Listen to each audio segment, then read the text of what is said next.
Good morning, children. This is Subhas Parasar and I welcome you in the Success Seminary. Right?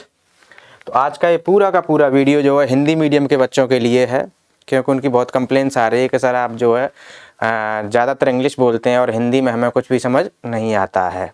I mean कि Hindi medium वाले बच्चों का ये कहना है कि उन्हें हिंदी चाहिए। राइट? तो ये मेरे पास अरिहंत की PDF है, जो आपका मॉडल पेपर आया है, अरिहंत का सैम्पल पेपर कह सकते हैं, उसकी PDF है। तो उसमें 1 डे रिवीजन करके कुछ पोर्शन दिया हुआ है, तो वहाँ से मैं एक एक चैप्टर करके ले रहा हूँ। Right? So let us see the first chapter is a letter to God. Right? क्या नाम है चैप्टर का? A letter to God, written by G.L. Fuentes. Fine. So let us talk Lencho's hope of good harvest. ये summary type है, तो थोड़ा सा बता देता हूँ। यानी लेंचो की आशा किस तरीके से गुड हार्वेस्ट की थी। Lencho was a farmer who lived on the peak of a low hill. यानी कहाँ रहता था? On the peak of a low hill. कुछ कुछ की पॉइंट्स हैं जिनको मैं हाईलाइट करता जाऊंगा, उनको आपको देखते रहना है। वेल, विद हिज फैमिली के साथ रहता था। कहाँ रहता था? पीक ऑफ अ लो हिल।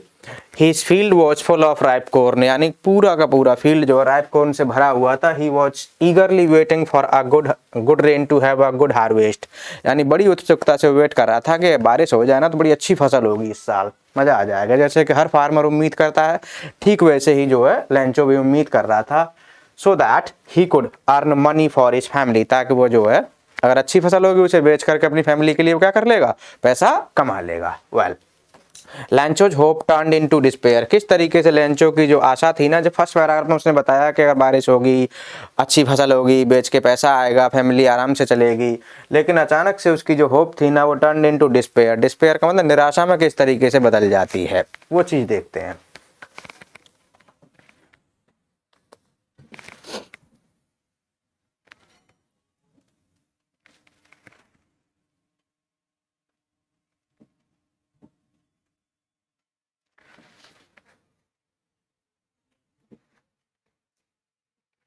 देखिए कैसे जो है उसकी आशा निराशा में बदल जाती है। One day it started raining. यानी अचानक से क्या होने लगी? बारिश होने लगी। एट द टाइम ऑफ सपर। किसके टाइम पर? सपर के टाइम पर। सपर SUPPER आप जानते ही हैं, इवनिंग मील होता है। क्या होता है? इवनिंग मील। थोड़ा सा श्रिंक करूं इसको। चलो ठीक, रुको रुको।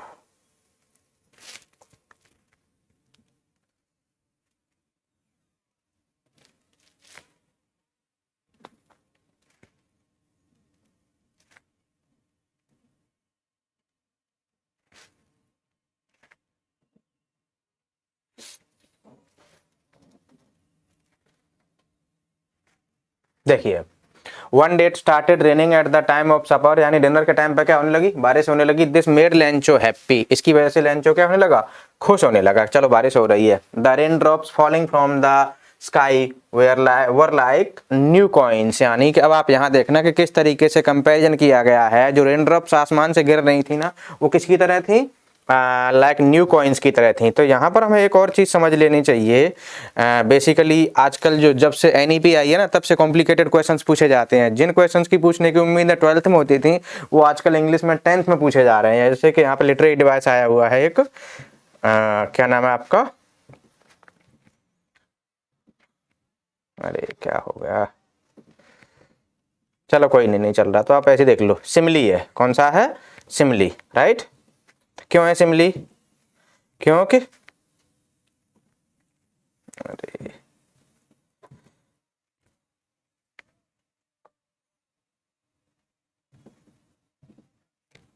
चलो चल गया। ये जो लायक आया हुआ है ना, तो इसीलिए इसमें क्या है? सिमली है। सिमली इसीलिए क्योंकि जो रेन ड्रॉप्स थी ना, उनका कंपैरिजन किससे कर दिया गया है? कॉइन से कर दिया गया। New coins. किससे किया गया है? न्यू कॉइन से किया गया है। अब न्यू कॉइन से क्यों किया गया? देखो, एक तो नया कॉइन भी चमकता हुआ दिखता है और ऐसे ही रेन ड्रॉप्स भी चमचमाती हुई दिख रही हैं। एक कंपैरिजन। दूसरा कंपैरिजन जैसे आप डीप मीनिंग में कर सकते हैं, जैसे कि रेन ड्रॉप गिरी, जो फसल में गई, यानी बारिश हुई, फसल को पानी मिला, फसल को पानी मिला, फसल अच्छी हुई, फसल को बेच करके क्या आएगा? मनी, यानी पैसा आएंगे, नई करेंसी आएगी। तो नई करेंसी जैसे चमचमाती होती है, ठीक नई करेंसी ठीक वैसे ही चमचमाती थी जैसे कि नए सिक्के होते हैं। फाइन, चलो खैर। However, suddenly strong winds began to blow, अचानक से क्या हुआ कि strong winds began to blow, तेज हवाएं चलने लगी, and hail stone started to fall, और तभी अचानक से क्या करने लगे, ओले गिरने लगे। ये जो है ना क्या है, हेल स्टोन होते हैं ओले, क्या करने लगे, ओले गिरने लगे। The storm continued for about an hour, ये स्टोर्म जो लगभग 1 घंटे तक चलता रहा, and the cornfields were completely destroyed, और कॉर्नफील्ड क्या हो गए, कंप्लीटली डिस्ट्रॉय हो गए। तो अब आप समझ सकते हैं how was Lencho's hope turned into despair, तो Lencho's hope turned into despair because strong winds began to blow and hailstones started to fall. This storm continued for about an hour, ये storm जो लगभग 1 घंटे तक चलता रहा, and the cornfields were completely destroyed, क्या हो गए, completely destroy हो चुके थे। फाइन, तो ये रीजन था जिसकी वजह से उसकी आशा जो है किसमें बदल गई थी, निराशा में बदल गई थी।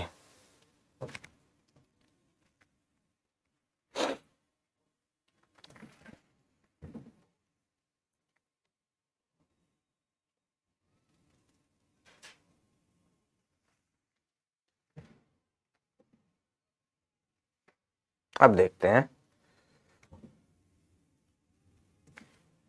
आगे का पार्ट इसका।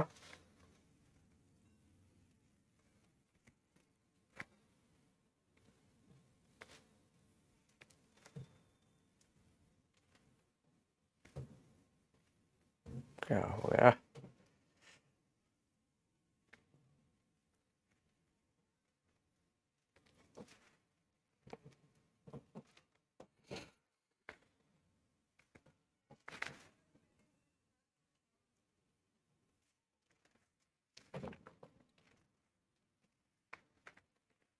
देखिए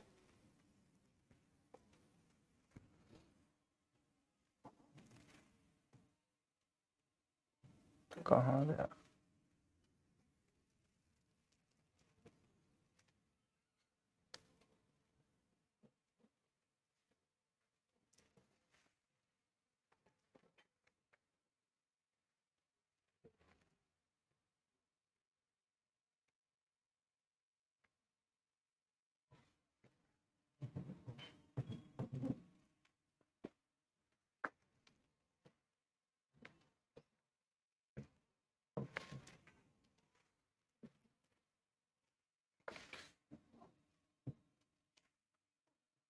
just wait a few minutes only।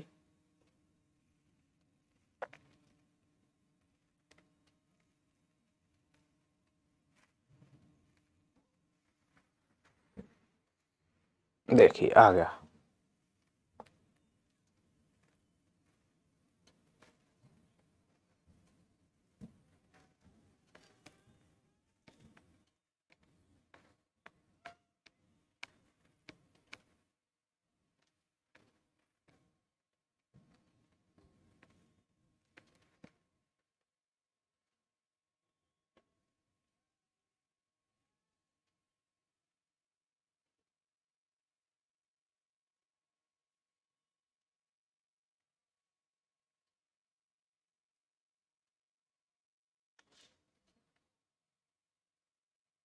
आ गया आपका वनडे रिवीजन।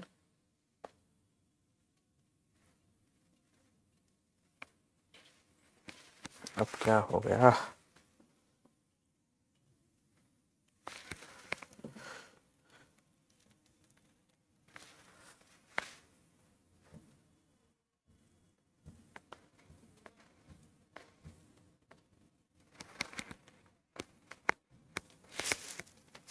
चलिए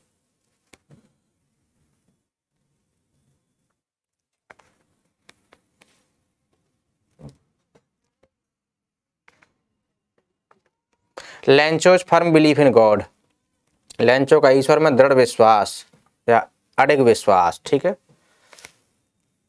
दिख रहा है। चलो थोड़ा और जूम करता हूं।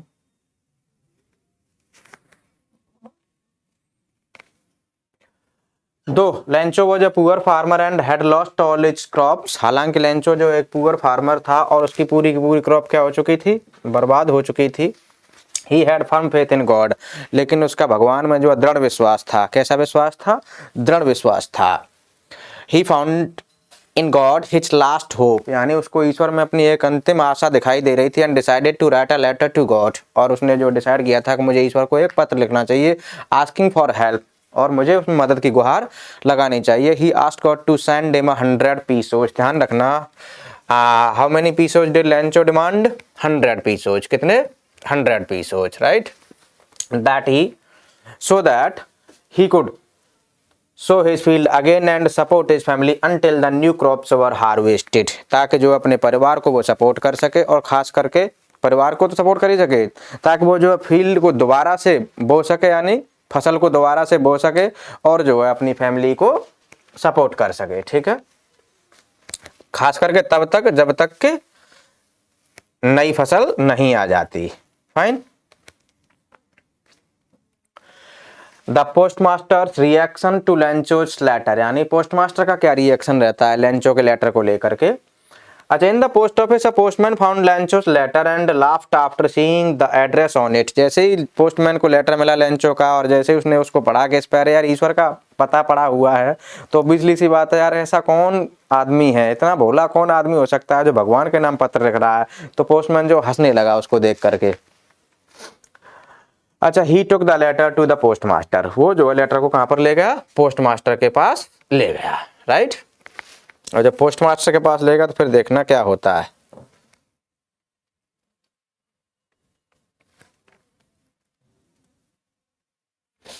ही realised that the sender Lencho had a firm belief in God, तो उसे रियलाइज हुआ था कि लेंचो का जो है गॉड में फर्म बिलीफ है। एक लाइन छूट गई तो उसको देखते हैं। देखिए, the post master was kind and friendly person. अगर आपसे पूछा जाए कि what kind of person was post master, तो आपको काइंड एंड फ्रेंडली, एमिएबल भी आ सकता है। Person who also laughed at first, जो स्टार्टिंग में तो वो भी हंस ही रहा था उसके ऊपर, बट देन बिकेम सीरियस, लेकिन अचानक से वो क्या हो गया था? सीरियस हो गया था। When he realized that the sender Lencho had a firm belief in God, जब उसको ये महसूस हुआ था कि यार इसका सेंडर जो है, यानी सेंडर कौन था? लेंचो था, इसका यार गॉड में क्या है? फर्म बिलीफ है। तो वो जो एकदम से सीरियस हो गया। He decided to help the sender, तभी जो उसने सेंडर की हेल्प करने का डिसीजन ले लिया। तो यहाँ पे सेंडर कौन है? सेंडर है लेंचो, एंड हेल्प करने का डिसीजन किसने लिया? पोस्ट मास्टर ने। To help keep Lencho's faith in God, यानी अब ध्यान रखना, why did the post master decide to help Lencho? To help keep Lencho's faith in God, यानी वो लेंचो के फेथ को बरकरार रखना चाहता था ईश्वर में, ताकि उसका फेथ ना टूटे। The post master requested his employees, उसने जो अपने सारे एम्प्लॉइज से रिक्वेस्ट की, and friends to give some money, कि कुछ पैसा दीजिए, कुछ कंट्रीब्यूशन कीजिए। He also gave a part of his salary, in fact he himself contributed some part of his salary, यानी अपनी सैलरी का भी कुछ पार्ट जो उसने कंट्रीब्यूट किया हुआ था। But he failed to collect 100 pesos and collected only 70 pesos. तो ध्यान रखना, यहाँ पर कितने पैसे कलेक्ट हो रहे हैं? 70 पीसोज। अच्छा, लेंचो ने कितनी डिमांड की थी? 100 की, लेकिन 100 पीसोज वो कलेक्ट नहीं कर पाया। अब नहीं कर पाया तो कोई बात नहीं, जितना बंदा कर सकता था उसने किया। He then put the money in an envelope and signed it as God, उसने क्या किया कि मनी को एनवेलप में पैक किया और साइन कर दिया कि गॉड के थ्रू ये पैसा आपको भेजा जा रहा है। देखो, ऐसे भी लोग होते हैं, कैसे कैसे जो पैसा जुटा करके, और जो है वो लेंचो के फेथ को कंटिन्यू रखना चाहता है, वो ब्रेक नहीं करना चाहता, right. Lencho receives the money, finally जो है लेंचो को पैसा मिल जाता है। When Lencho got his letter, जैसे लेंचो को अपना पत्र मिला ना, he became very happy to see the money, वो बहुत खुश हुआ कि चलो पैसा मिल गया फाइनली, ठीक है। But after counting the money he became angry, लेकिन मनी काउंट करने के बाद में जैसे ही मनी उसने काउंट किया तो वो क्या हो गया? वो एकदम से गुस्सा हो गया। क्या हो गया? गुस्सा हो गया। क्यों गुस्सा हो गया? आइडिया लग रहा है? क्योंकि उसने 100 पीसों की डिमांड की, तो उसको मिले कितने? 70 पीसों मिले हुए हैं, और उसको लग रहा है कि ये एक्चुअली में गड़बड़ी की है पोस्ट ऑफिस के एम्प्लॉइज ने। किसने की है? पोस्ट ऑफिस के एम्प्लॉइज ने की है। तो इसीलिए Lencho writes another letter, Lencho फिर से पत्र लिखता है। Lencho believed that God could not make such a mistake, उसको लग रहा है कि गॉड यार ऐसी मिस्टेक कर ही नहीं सकता। So he wrote another letter, इसलिए उसने एक और लेटर लिखा। The post master took out his letter and read it, फिर से पढ़ा उसने। अच्छा, इन हिज लेटर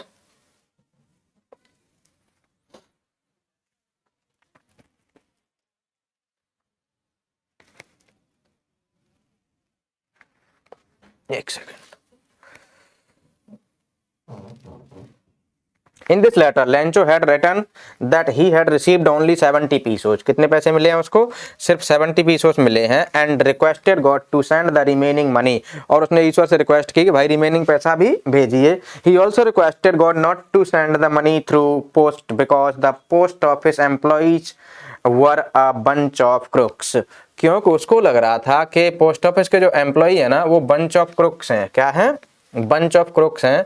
तो आपसे मैं निवेदन करता हूं कि आप इस बार पैसा भेजें तो पोस्ट ऑफिस के थ्रू ना भेजें। Who might have stolen his money, जिन्होंने हो सकता है कि पिछली बार जब 70 पीसोस आए थे ना तब उन्होंने हो सकता है कि मेरे कुछ पैसे को चुरा लिया होगा, तभी मेरे तक जो है 70 पीसोस आए हुए हैं। राइट, तो ये हो गया आपका chapter 1, a letter to God. Right, अब नेक्स्ट देखते हैं।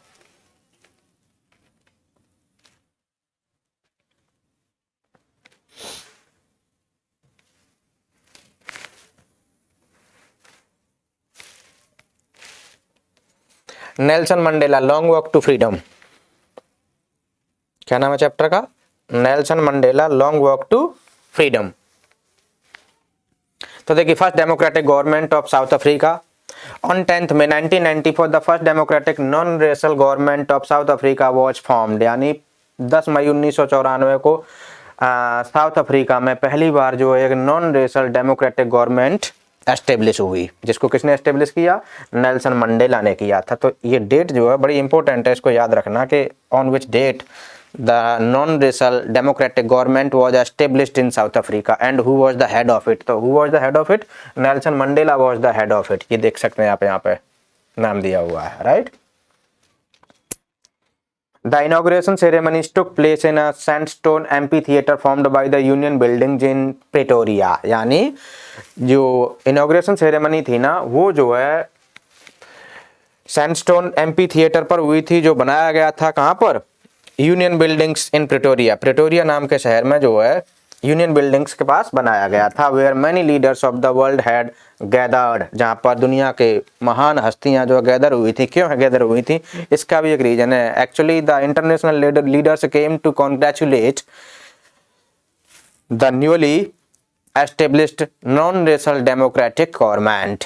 ठीक है, Nelson Mandela was accompanied by his daughter Zenani, यानी इस अकेजन पर नेल्सन मंडेला के साथ कौन था, उनकी बेटी थी जिसका नाम है जिनानी। क्या नाम है, जिनानी। ये देख सकते हैं आप, नाम दिया हुआ है। Mandela took his oath as the president of independent South Africa, Mandela ने जो है एक साउथ अफ्रीका के प्रेसिडेंट के रूप में शपथ ली। He pledged to obey and uphold the constitution, उन्होंने ये शपथ ली थी कि मैं जो है कॉन्स्टिट्यूशन को फॉलो करूंगा उस और कॉन्स्टिट्यूशन के हिसाब से ही चलूंगा। And to devote himself to the well being of the people, और उन्होंने ये भी शपथ ली थी कि मैं अपने आप को पूरी तरह से समर्पित कर दूंगा अपने लोगों की भलाई के लिए। ठीक है, यानी साउथ अफ्रीका के लोगों की भलाई के लिए।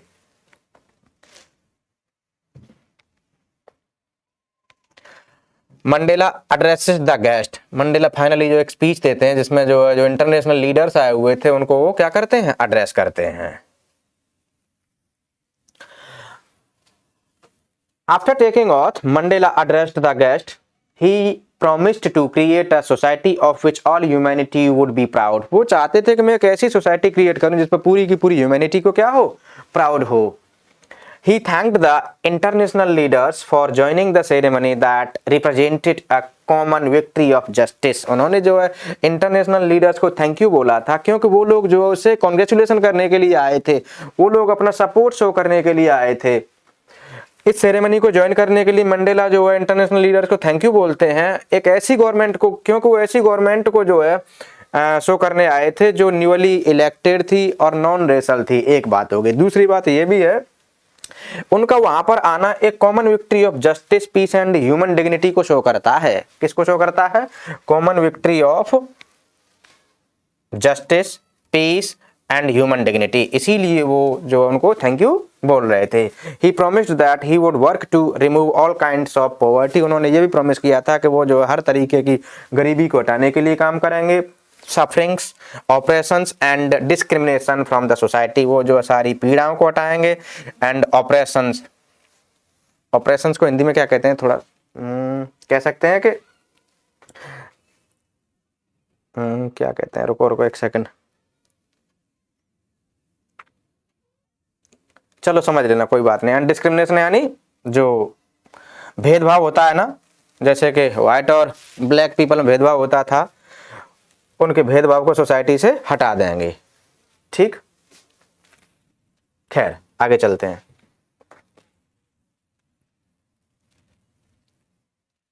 Display of the military power bye south African jets, यानी साउथ अफ्रीका के जेट्स ने किस तरीके से मिलिट्री पावर का डिस्प्ले किया था on the day of pledge, यानी शपथ के दिन।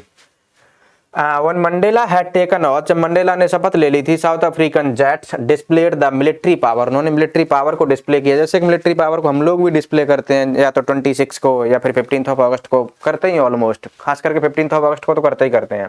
The highest military loyalty of military to democracy, यानी the highest military it also showed the loyalty of military to democracy, यानी इससे ये भी पता चलता है कि मिलिट्री कितनी जो है लॉयल थी अपनी डेमोक्रेसी के लिए, जो न्यूली एस्टेब्लिश्ड डेमोक्रेसी थी।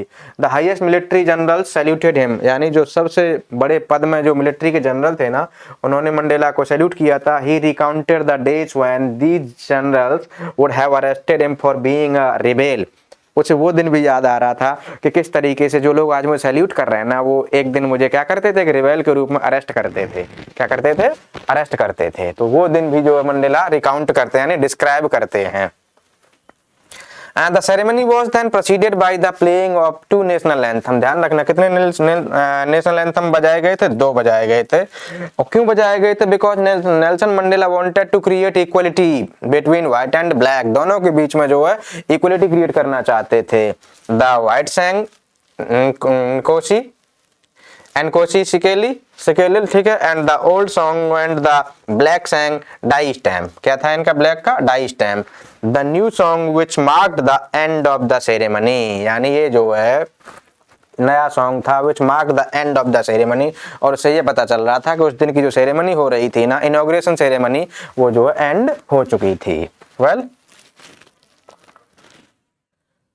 अपार्थाइड एंड साउथ अफ्रीका, थोड़ा सा इतिहास समझ लेते हैं अपार्थाइड और साउथ अफ्रीका का। जिस तरीके से नेल्सन मंडेला में इसकी एक जिस्ट दे रहे हैं ना, उस हिसाब से समझने की कोशिश करते हैं एक बार।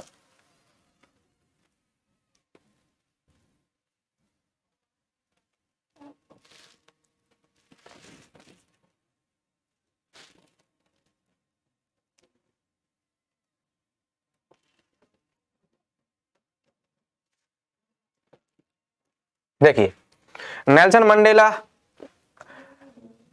रेमनिसेंट यानी रिमेंबर्ड, नेल्सन मंडेला जो रिमेंबर करते हैं about days gone by which would soon be the part of history, यानी उन दिनों की बात करते हैं by which would soon be the part of history, यानी where the whites had formed a system of racial dominance against the blacks of South Africa, यानी उन दिनों की बात करते हैं जो अब हाल ही में क्या हो जाएगा, इतिहास का एक पार्ट बन जाएगा। और उस सिस्टम की बात करते हैं जहां पर व्हाइट लोगों ने जो है अपना डोमिनेंस बना लिया था black people of South Africa के खिलाफ। It was the basis of the harshest and the most in human society, यानी ये जो है ह्यूमन सोसाइटी में सबसे बेकार सिस्टम था। The world had ever witnessed, यानी दुनिया ने अगर कभी कोई भी ऐसी प्रॉब्लम फेस की है ना, या कोई भी डिस्क्रिमिनेशन फेस किया है, तो मंडेला ये कह रहा है कि ये वो सिस्टम था जो व्हाइट पीपल ने जो साउथ अफ्रीका की जनता के साथ कलर के बेस पर किया हुआ था।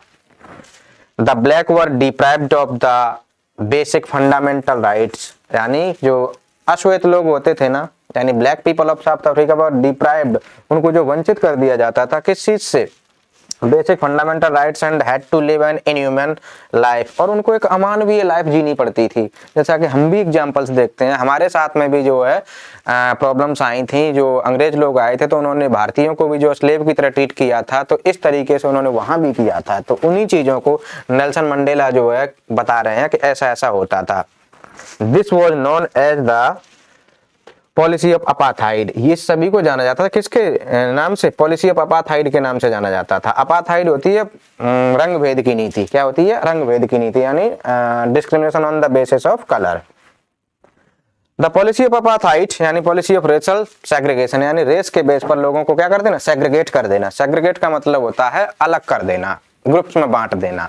जैसा कि ब्लैक एंड व्हाइट में बांटा करते थे। Created a deep and lasting wounds on it's country, यानी इस रेशल सेग्रीगेशन ने उनके लोगों के ऊपर जो है एक अमिट दाग छोड़ दिया था, एंड इट्स पीपल, और वहां उनके राष्ट्र के ऊपर एक जो है अमिट दाग बना दिया था। राइट, नेक्स्ट देखते हैं।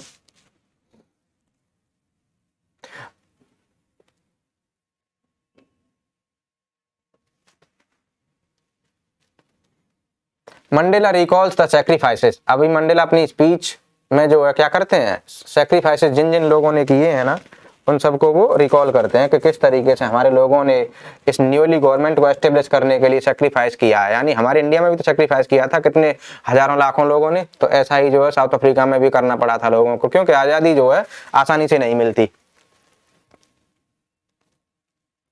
On the auspicious day Mandela regretted, यानी इस पावन से अवसर पर मंडेला जो पश्चाताप करते हुए कहते हैं the loss of thousands of people and remembered their sacrifices, यानी उन्होंने उनके सैक्रिफाइसेस, उनके बलिदान को याद किया था, for the freedom of their native land, यानी अपनी मातृभूमि की आजादी के लिए उन्होंने किस तरीके से अपने जीवन को जो है बलिदान कर दिया था। इस चीज को मंडेला जो है रिकॉल करते हैं पश्चाताप के साथ में। ही recalled great freedom fighters like Oliver, वो जो बड़े फ्रीडम फाइटर ओलिवर जैसे लोगों को याद करते हैं, थोड़ा नाम याद कर लेना, Oliver Tambo, Walter Sisulu, chief Luthuli, Yusuf Dadoo etcetera, who were the men of uncommon courage, wisdom and generosity, जो ऐसे अदम्य साहस वाले व्यक्ति थे और क्या नाम है, उदारता वाले और विजडम वाले और साहस वाले व्यक्ति थे। Mandela called himself to be the sum of all those great freedom fighters, Mandela जो अपने आप को सबका मिला जुला रूप मानता है, जितने भी फ्रीडम फाइटर्स सेक्रीफाइस कर गए वो या बचे हुए उन सब का अपने आप में एक सम देखता है कि मैं इनका एक मिला जुला रूप हूं। He was able to form a non-racial government because of their sacrifices, और वो इस बात को भी जो एक्सेप्ट करते हैं कि इनके सेक्रीफाइस की वजह से ही आज मैं जो है एक नॉन रेशल गवर्नमेंट को एस्टेब्लिश करने में सक्षम हूं।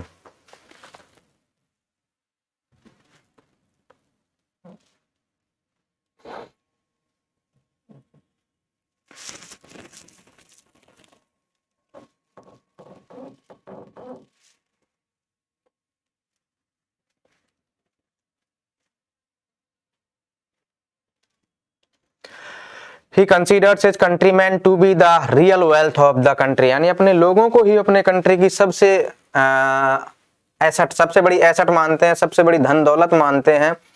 फाइनर देन द प्योरेस्ट डायमंड, यानी वो कहते हैं कि डायमंड से भी अगर फाइनर कोई चीज है मेरे लिए, अच्छी कोई चीज है, तो वो मेरे लोग हैं। Mandela believed that there is goodness in every individual, Mandela का मानना है कि हर व्यक्ति के अंदर अच्छाई होती है। As per him, every man has two obligations in his life to fulfill, Mandela के अकॉर्डिंग व्यक्ति में दो ऑब्लिगेशंस होते हैं पूरे करने के लिए, यानी किसी भी व्यक्ति के दो ऑब्लिगेशंस होते हैं जिनको उसे पूरा करना होता है। तो पहला ऑब्लिगेशन होता है अपनी फैमिली को सपोर्ट करना, अपनी फैमिली को रन कराना, फैमिली में आपके मम्मी पापा बच्चे सारे आ जाते हैं। एंड दूसरा ऑब्लिगेशन है अपने कंट्री को सपोर्ट करना, क्या करना, कंट्री को सपोर्ट करना। तो मंडेला ऐसा बिलीव करते हैं। तो देखिए, ऑब्लिगेशंस टू हिज फैमिली बता रहा था मैं, एंड टू हिज कंट्री, एक तो कंट्री के लिए, एक उनकी फैमिली के लिए, दो ऑब्लिगेशंस होते हैं। अच्छा, but in South Africa the blacks were not allowed to fulfil their obligations and had to bear severe punishment if tried to do so, लेकिन साउथ अफ्रीका के अंदर ब्लैक लोगों को जो है ऐसा करने के लिए अलाउ नहीं किया जाता था, और अगर वो ऐसा करते भी थे तो उन्हें उनके लिए बहुत ही सीवियर पनिशमेंट मिलता था।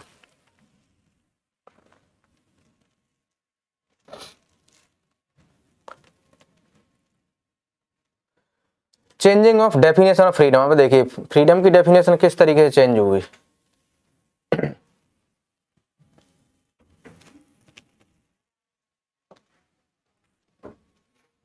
When he was a child, he was free to do anything else as long as he abided by the customs of the community, यानी जब वो एक बच्चा थे, जब वो छोटे बच्चे थे, तो he was free to do anything, वो कुछ भी कर सकते थे, as long as he abided by the customs of the community, यानी जहां तक कम्युनिटी के कस्टम्स की बात है, समुदाय के नियमों की बात है, तो उन समुदाय के नियमों के तहत वो जो है वो सब कुछ कर सकते थे जितना उनको करना अच्छा लगता था। During adolescence Mandela considered freedom as staying out at night, यानी जब एडोलेसेंस थे तो मंडेला को लगता था कि यार आज़ादी ना, आज़ादी क्या नाम है, वो होती है जब हम रात को बाहर रुक सकते हैं, डू एज ही प्लीज्ड, और वो काम करें जो हमें अच्छा लगे, यही आज़ादी है।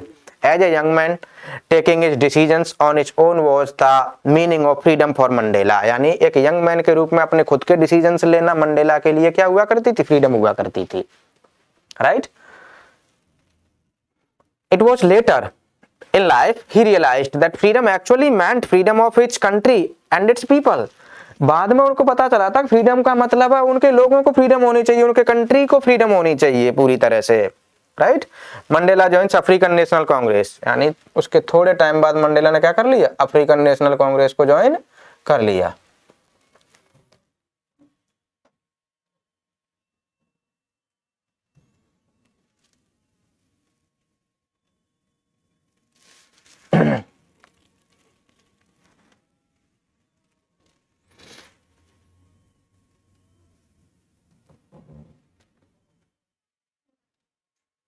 Mandela realised that his complete community including him lacked freedom, उनको लगता था कि उनकी कम्युनिटी, उनको मिला करके इंक्लूडिंग हिम लैक्ड फ्रीडम, के पास फ्रीडम है ही नहीं। So he joined the African National Congress with the desire to gain freedom, इसीलिए उन्होंने आजादी प्राप्त करने के लिए अफ्रीकन नेशनल मूवमेंट को ज्वाइन कर लिया। ध्यान रखना है नेल्सन मंडेला में आपको महात्मा गांधी जैसे गुण मिलेंगे। जिस तरीके से महात्मा गांधी ने अपनी फ्रीडम के लिए स्ट्रगल किया था, ठीक वैसे ही मंडेला ने साउथ अफ्रीका में स्ट्रगल किया था।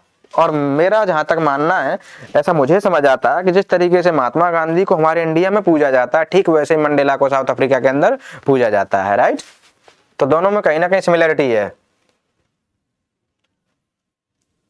The desire for freedom for people as a whole change his whole life, यानी जो उनके अंदर क्या नाम है, फ्रीडम की इच्छा थी उनके लोगों के लिए, as a whole change his whole life, उन्होंने पूरी की पूरी उनके जीवन को चेंज कर दिया। He was imprisoned many times in the process of gaining freedom for his people, यानी अपने लोगों की आजादी की मांग करते करते उनको कई बार जो क्या किया गया था, इम्प्रिजन भी किया गया था। इम्प्रिजन का मतलब होता है जेल में डाल देना, क्या कर देना, प्रिजन में डाल देना। and was transformed from a frightened young man to a bold person, और उनको जो है एक डरे हुए व्यक्ति से उनको एक बोल्ड मैन में ट्रांसफर कर दिया, which turned him from a law abiding person to become a criminal, जिसने उसे फाइनली एंड इवेंचुअली बदल दिया था, एक कानून को फॉलो करने वाले व्यक्ति से एक क्रिमिनल में बदल दिया था। he realized that freedom is indivisible, और उन्होंने फिर ये भी महसूस किया था कि फ्रीडम तो जो इंडिविजिबल है, यानी इसे डिवाइड नहीं किया जा सकता है, इसे कम नहीं किया जा सकता है। अब देखते हैं मंडेलाज रियलाइजेशन, मंडेला को क्या रियलाइज हुआ था ये समझते हैं। तो Mandela realised that he could not enjoy his freedom when his community was not free, उनको लग रहा था कि वो अपनी फ्रीडम को एंजॉय कर ही नहीं सकते अगर उनकी पूरी की पूरी कम्युनिटी फ्री नहीं है तो। He also realized that just like oppressed यानी टॉर्चरर, एक होता है ऑप्रेस्ड यानी जिसे हम क्या कहते हैं, टॉर्चरर, जो दूसरे को क्या करता है, टॉर्चर करता है, यानी हम ये भी कह सकते हैं जो क्या करता है, प्रताड़ना देता है दूसरों को। Just like oppressed the oppressor, the operation and tortured, जिसको क्या किया जाता है, जिसको टॉर्चर किया, जिसको प्रताड़ित किया जाता है, is also not free. The process the oppressed is a prisoner of hatred, oppressed जो है नफरत का क्या है, प्रिजनर है, प्रिजुडिसेस का है, एंड नैरो माइंडेडनेस का है। Thus both the oppressor and the oppressed like are robbed of their humanity, तो ठीक वैसे ही जो है ऐसा माना जाता था मंडेला के द्वारा कि दोनों के दोनों को जो है मानवता से वंचित हैं। Both of them must be liberated, और दोनों को क्या किया जाए, फ्री किया जाए, लिबरेट किया जाए, यानी आजाद कर दिया जाए, ऐसा मंडेला फील करते थे, राइट। तो ये आपका दूसरा चैप्टर कंप्लीट हो गया है। अब देखते हैं तीसरा, third one, which is two stories about flying.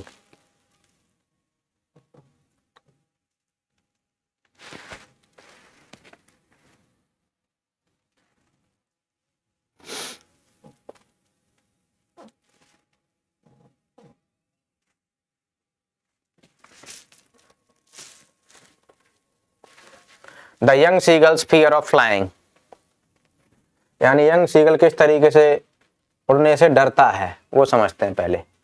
Seagull आप जानते होंगे एक समुद्री पक्षी होता है, तभी तो सी से बनाया है। एक बार टाइम देख लेता हूं मैं।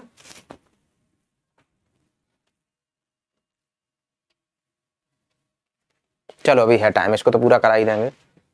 तो देखिए the young seagull was alone on its ledge, यानी क्लिफ होती है चट्टान जिसे कहते हैं ना, चट्टान के लिए यहाँ पर बड़ा है लैच, यानी यंग सीगल जो अपनी चट्टान पर अकेला था। His two brothers and sister had already learn to fly, उसके दो भाई और बहन ने पहले ही उड़ना क्या कर लिया था, सीख लिया था। The young seagull was afraid to fly because of the long stretch and depth of the sea, यानी एक लंबे सी और गहरे सी की वजह से सीगल को जो है उड़ने में डर लग रहा था, और उसे ऐसा लग रहा था कि कहीं उसके पंख फेल नहीं हो जाएं बीच में और वो गिर नहीं जाए, तो इसीलिए वो उड़ नहीं पा रहा था डर के मारे। अच्छा, ही thought that his wings would not support him, उसको ऐसा भी लग रहा था कि शायद तक उसके विंग्स जो उसे सपोर्ट नहीं करेंगे ऐसा करते हुए। So he ran back to its hole on the ledge, इसीलिए वो चुपचाप से बेचारा जो है उस चट्टान में जो छेद था ना उसी में वापस चला गया। His father and mother tried to persuade him, यानी उसके पापा ने और मम्मा ने जो उसको खूब मनाने की कोशिश की थी। परसुएड का मतलब मनाना किसी को कोई काम करने के लिए, ठीक है। तो उसे खूब मनाने की कोशिश की थी कि भाई उड़ ले उड़ ले। They scolded and even threatened him to starve if he does not try to fly, even उन्होंने उसको धमकी भी दी थी, अगर तुम नहीं उड़े ना तो हम तुमको भूखे मरने देंगे, हम तुम्हें खाने के लिए कुछ भी नहीं देंगे। जैसे कि आपको पता है कि छोटे बच्चे के लिए कोई भी पेरेंट्स सपोर्ट करते हैं, तो जब छोटा बच्चा करने के लायक हो जाता है कोई काम और वो काम नहीं करता तो पेरेंट्स धमकी देते, बेटा अब अगर तुमने ये काम नहीं किया ना तो तुमको खाना नहीं मिलेगा। तो ठीक वैसे ही सीगल के पेरेंट्स ने भी धमकी दी थी। ध्यान रखना यहाँ पर ठीक वैसा ही कंपैरिजन है जैसा कि एक छोटा बच्चा 8 महीने का 10 महीने का होता है, वो पहली बार खड़ा होना सीखता है लेकिन उसको चलने में डर लगता है, तो उसके पेरेंट्स या कोई और साथी उसे मोटिवेट करते हैं, उसे कोई चीज़ दिखाते हैं, फिर उसे 1-2 कदम चलाते हैं। ठीक ऐसे ही यहाँ पर सीगल के पेरेंट्स सीगल को जो है उड़ने के लिए मोटिवेट कर रहे हैं। अगर मोटिवेशन से नहीं मान रहा है तो उसे धमकी दे रहा है कि बेटा तुम भूखे मरोगे, अब देख लो हम तुम्हें खाने के लिए कुछ नहीं देंगे, क्योंकि अब तक तो वो समुद्र में से मछली वगैरह उठा उठा करके उसके पास लाके दे रहे थे कि ये लो बेटा खा लो, ये लो बेटा खा लो, क्योंकि वो छोटा था। And now they think that he is able to fly but he is not flying, so they are threatening him, क्या कर रहे हैं वो उसे धमकी दे रहे हैं कि अब तुम्हें उड़ना ही पड़ेगा। But young seagull did not move, लेकिन वो नहीं हिला क्योंकि उसे डर लग रहा था। क्या लग रहा था? डर लग रहा था, right. Parents leave the young seagull alone, finally जो है पेरेंट्स ने यंग सीगल को अकेला छोड़ दिया। 24 hours passed and nobody came near him, 24 घंटे बीत गए लेकिन कोई भी उसके पास नहीं आया। All the day the young seagull watched his parents, यानी पूरे दिन भर जो यंग सीगल ने अपने पेरेंट्स को देखा। Teaching his brothers and sister how to fly, वो जो है उसके भाइयों को और बहन को ये सिखा रहे थे कि कैसे उड़ा जाता है। The whole family taunted the young seagull for his cowardice, cowardice होती कायरता, क्या होती है? कायरता, टिमिडनेस, ठीक है। यानी पूरा का पूरा परिवार जो है टॉन्ट मार रहा था, क्या कर रहा था? टॉन्ट मार रहा था, कमेंट कर रहा था किसके ऊपर? यंग सीगल के ऊपर। क्यों कर रहे थे? Because he was not flying, क्योंकि वो क्या नहीं कर रहा था? उड़ नहीं रहा था, राइट। द हंग्री सीगल, अब देखिए हंग्री सीगल का क्या हुआ।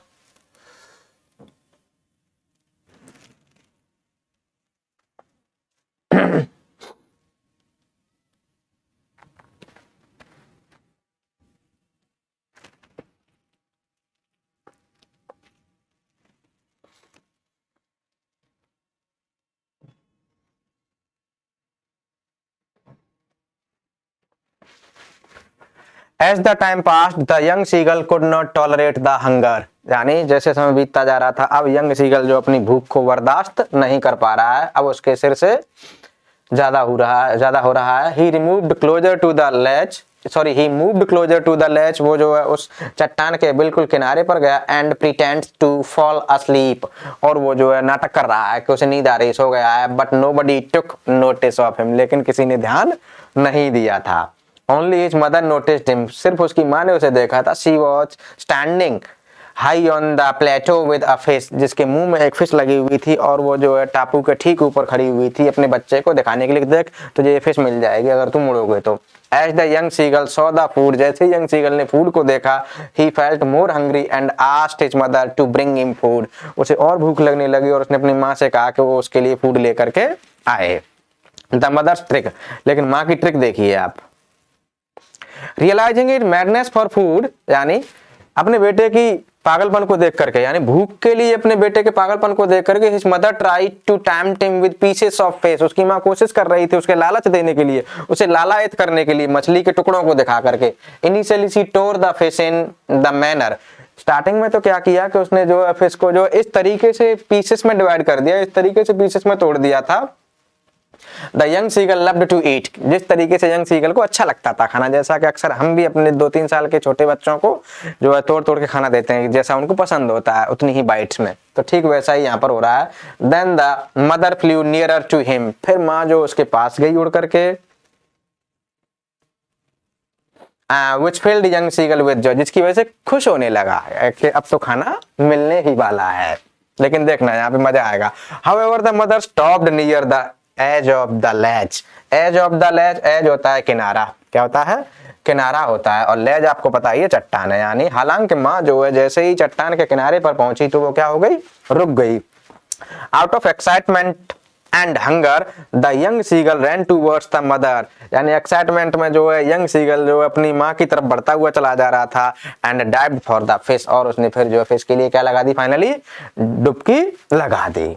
द जॉय ऑफ फ्लाइट, अब इस फ्लाइट का क्या आनंद आएगा वो देखते हैं, आइए।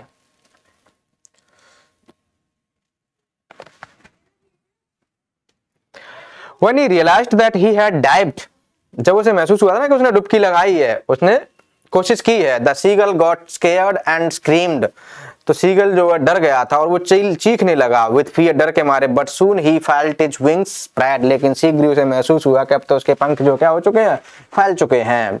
टू आउटवर्ड्स, बाहर की तरफ। And he begin to fly slowly downwards, और उसने फिर जो है धीरे धीरे करके उड़ना शुरू कर दिया। एंड अपवर्ड्स, ऊपर और नीचे की तरफ, पंखों को जैसे किया उड़ने लगा।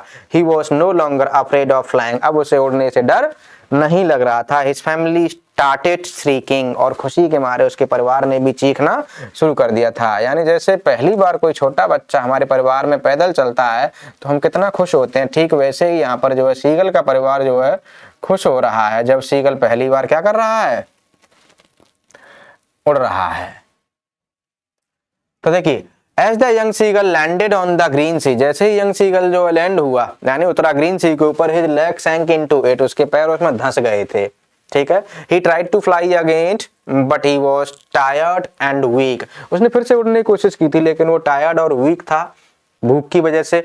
Finally his feet sank into the green sea, finally उसके पैर जो धंस चुके थे ग्रीन सी में। हिज बेली टच्ड इट, तो उसकी बेली क्या हो गई, बेली होती तौंद जिसे हम पेट कह लेते हैं, वो उससे टच हो गई। And he was floating on it, और उस पर क्या करने लगा, फ्लोटिंग करने लगा। The family member praised him and offered him pieces of dog, यानी डॉग फिश, ये एक मछली का नाम है, ध्यान रखना, कुत्ता नहीं है, कुत्ता मछली होती है, मछली की एक प्रजाति होती है। तो फैमिली मेंबर्स ने जो है उसकी तारीफ की और उसे डॉग फिश ऑफर की। And he had finally made his first flight, जैसे ही उसने अपनी फर्स्ट फ्लाइट पूरी कर दी थी ना, तो फैमिली ने उसकी तारीफ की और उसे डॉग फिश ऑफर की थी खाने के लिए। राइट, चलो आगे देखते हैं। अब इसका सेकंड पार्ट भी देख लेते हैं, लगे हाथ।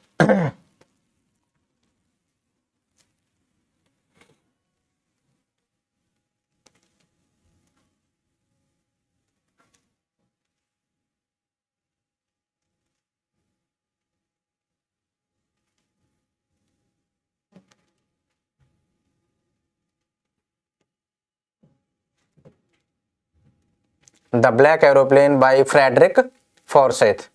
ठीक है,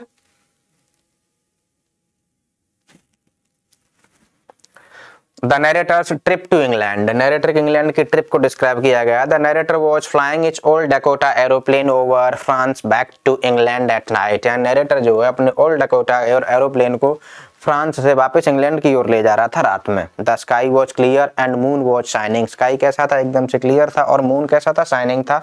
he was dreaming of his holiday, वो जो है क्या कर रहा था, अपनी हॉलीडे का सपना देख रहा था।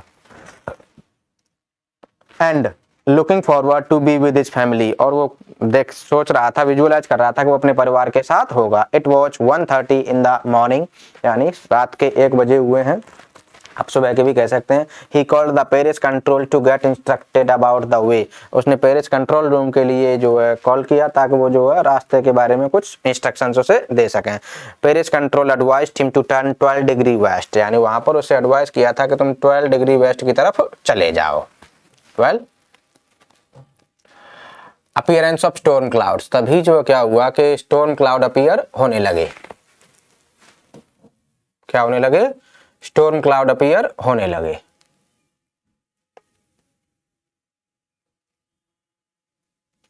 अच्छा, when the narrator reached 150 kilometre beyond Paris, जब जो 150 किलोमीटर पेरिस के उस तरफ चला गया था ना, he suddenly saw huge storm, उसे क्या दिखाई दिया? huge storm clouds in front of him, उसके सामने उसे बड़े बड़े क्लाउड स्टॉर्म दिखाई देने लगे, स्टॉर्म क्लाउड देने लगे, यानी वो तूफानी बादल दिखाई देने लगे। He knew that it was not possible to fly up and over the clouds, उसे पता था कि इस तरीके से पॉसिबल नहीं है क्लाउड्स के ऊपर फ्लाई करना। He also did not have enough fuel to go around the clouds, और उसके पास इतना पर्याप्त ईंधन भी नहीं था कि वो जो है क्लाउड्स के पास जाकर के उड़ान भर सके। First he thought of going back to Paris, पहले तो वो सोच रहा था कि वापस से पेरिस चला जाऊं, कहीं ऐसा ना हो कि बीच में जो फ्यूल खत्म हो जाए तो मेरे साथ दिक्कत हो जाए। However, the thought of breakfast with his family made him determined to fly through the clouds. हालांकि जो है फैमिली के साथ ब्रेकफास्ट ने उसे जो है डिटरमाइन कर दिया कि नहीं, तुम कंटिन्यू करते रहो, काश फैमिली के साथ पहुंच जाएंगे, ब्रेकफास्ट कर लेंगे सुबह के टाइम तक। A risky but broad decision, ये एक रिस्की था लेकिन डिसीजन उसका ब्रॉड था। कैसा था? ब्रेव था।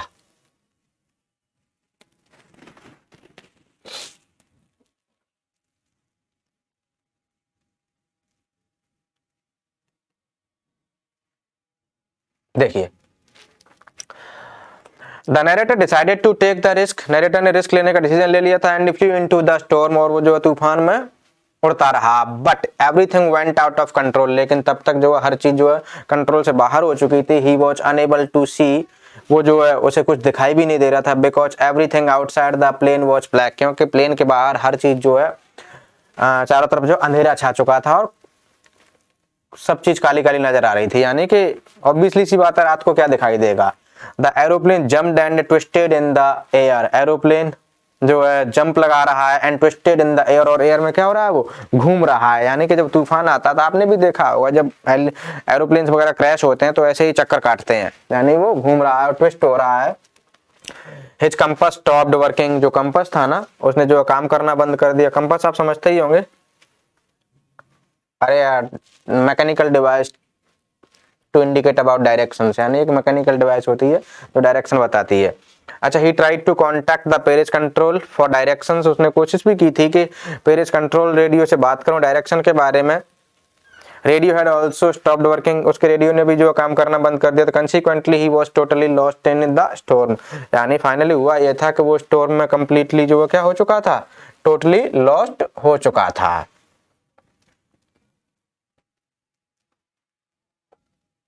अब ब्लैक एरोप्लेन अपीयर्स, तभी अचानक से क्या होता है कि एक ब्लैक एरोप्लेन अपीयर होता है।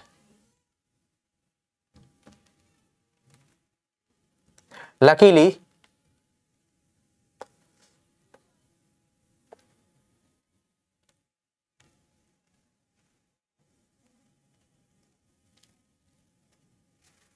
Luckily he saw another black aeroplane near him, यानी उसे अपने पास में एक ब्लैक एरोप्लेन दिखाई दिया।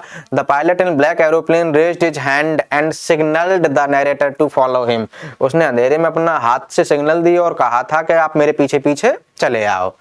नरेटर फॉलोज ब्लैक एरोप्लेन, किस तरीके से नरेटर जो है ब्लैक एरोप्लेन को फॉलो करता है? The narrator followed the black aeroplane, now he could only fly the plane for 5 और 10 minutes.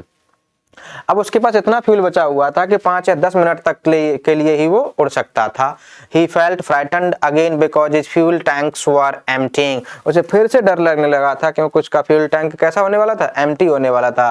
But suddenly after about half an hour, लेकिन अचानक say about half an hour, यानी half an hour के बाद he saw 2 straight lines of lights ahead of him, on the ground, उसे जो ground पर दो स्ट्रेट लाइट उसके सामने दिखाई दे रही थी। They were the lights of an airport's runway, ये लाइट्स किसकी थी? एयरपोर्ट्स के रनवे की थी।